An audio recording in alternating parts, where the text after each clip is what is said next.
Dalawa yung tube. Nakalagay sa kamay ko. Dalawa, mga kaibigan. Nakabitay sa ano ko.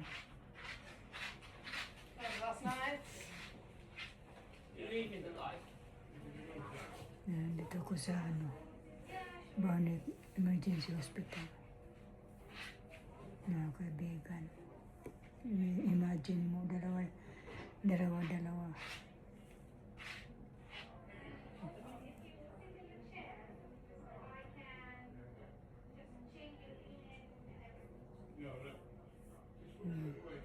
kaibigan. Nag-admit ako ulit.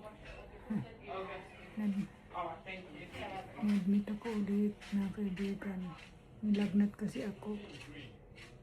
Tapos halos bumaba lahat ang ano ko, mga white blood cell ko, hemoglobin, lahat na bumaba. Kaya yan, nakabalik ako dito sa hospital. Siguro mga 4 na araw ako.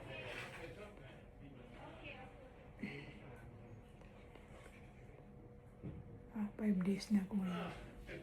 Nakaibigan. Okay lang. Ano yung buhay. Magpagamot hanggat may gagamutin pa. Magamot pa. Kung hindi na magamot, basta wala na magagawa. Kung hindi na magamot. Pero kung magamot pa, magpapagamot talaga. Dapat. Yan mga kaibigan, nandito na ako sa 2nd floor. Doon ako sa emergency room. Kagabi inakyat na ako dito sa 1st floor, mga kaibigan. Medyo umugi-ugi na pakiramdam ko. Hindi tulad yung nakaraan ilang araw. Sumama ang pakiramdam ko. Kaya, ayan, nandito ako mga kaibigan. Ganun talaga. Isang araw, ako maganda ang pakiramdam, isang araw, hindi maganda.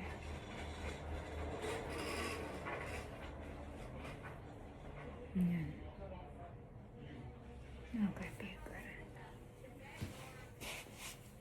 Ito na ang sign niya. Dalawa yung Ito para sa transfer ng dugo. Dito naman sa mga ibang mga ilalagay nila. Dito dalawa ang nilalagay dito. Dugo at saka sa mga iba pang mga Dito dito ang antibiotic dito. Ganda. Yan talaga. Yan mga kaibigan, ang life ko dito sa London ngayon. Nag-enjoy na dumating na Sara Duterte dito. Hindi na ako doon kasi dito na ako sa hospital. Inspected ko, pupunta ako doon para makapagpapiksyo naman. Hindi. Hindi pa dumating si Inday Sara. Na-admit na ako, mga kaibigan. Pero okay lang. Nanood na lang ako sa mga video niya. Hanggang dito muna mga kaibigan. Pag-pray niyo ako para maliban sa agla, ako ay kumalim na. Maraming salamat.